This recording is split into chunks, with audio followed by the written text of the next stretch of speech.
Hello, today I would like to read to you from On the Banks of Plum Creek by Laura Ingalls Wilder. Today's chapter is chapter 26, Grasshopper Eggs. One day Laura and Jack wandered down to the creek. Mary liked to sit and read and work sums on the slate, but Laura grew tired of that. Outdoors was so miserable that she did not much like to play either. Plum Creek was almost dry. Only a little water seeped through the pebbly sand. The bare willow did not shade the footbridge now. Under the leafless plum thicket, the water was scummy. The old crab had gone away. The dry earth was hot, the sunshine was scorching, and the sky was a brassy color. The whirring of grasshoppers sounded like heat. There were no good smells anymore. Then Laura saw a strange thing. All over the knoll, grasshoppers were sitting still with their tails down in the ground. They did not stir, even when Laura poked them. She poked one away from a hole in which it was sitting, and with a stick she dug out of the hole a gray thing. It was shaped like a fat worm, but it was not alive. She did not know what it was. Jack snuffed at it and wondered too. Laura started toward the wheat field to ask Pa about it, but Pa was not plowing. Sam and David were standing still with the plow, and Pa was walking on the unplowed ground, looking at it. Then Laura saw him go to the plow and lift it out of the furrow. He went, driving Sam and David toward the stable with the idle plow. Laura knew that only something dreadful would make Pa stop work in the middle of the morning. She went as fast as she could to the stable. Sam and David were in their stalls, and Pa was hanging up their sweaty harness. He came out and did not smile at Laura.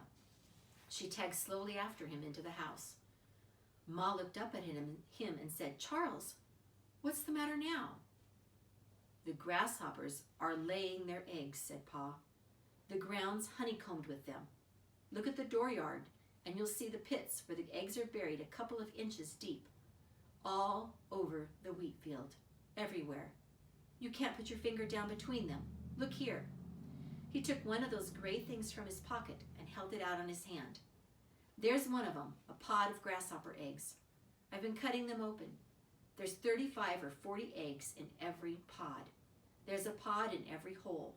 There's 8 or 10 holes to the square foot, all over this whole country." Ma dropped down in a chair and let her hands fall helpless at her sides. "We've got no more chance of making a crop next year than we have of flying," said Pa.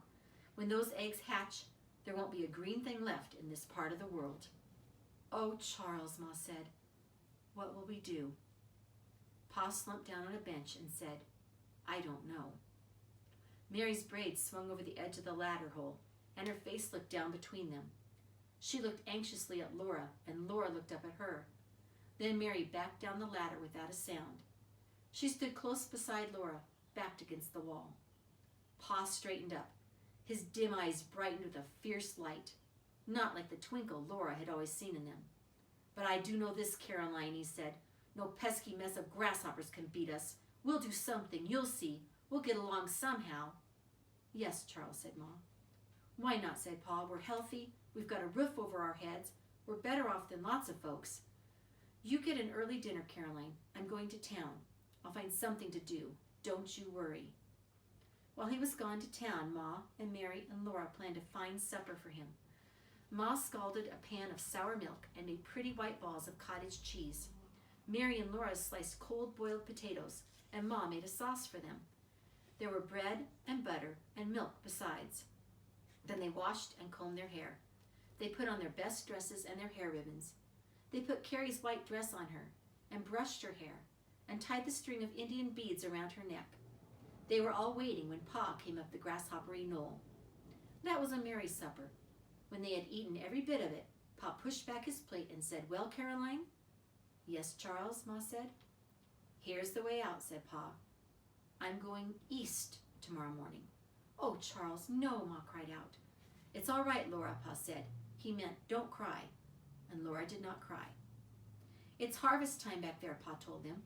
"The grasshoppers went only about 100 miles east of here. Beyond that, there's crops. It's the only chance to get a job, and all the men in the West are heading for those jobs.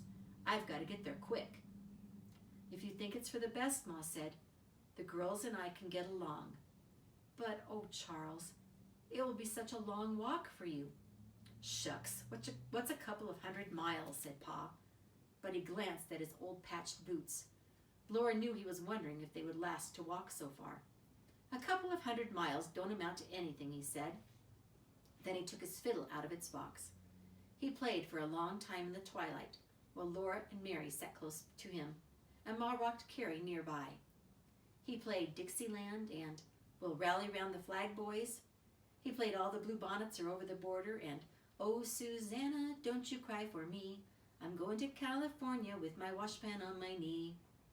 He played The Campbells Are Coming, Hurrah, Hurrah.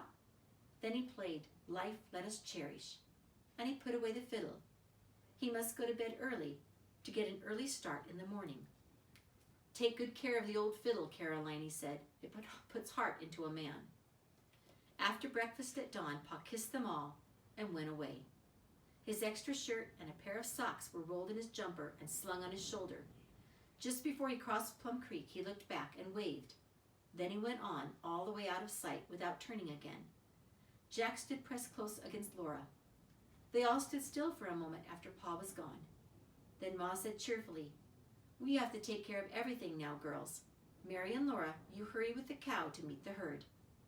She went briskly into the house with Carrie, while Laura and Mary ran to let Spot out of the stable and drive her toward the creek. No prairie grass was left, and the hungry cattle could only wander along the creek banks, eating willow sprouts and plum brush and a little dead, dry grass left from last summer. And that's the end of chapter 26. Thank you for listening.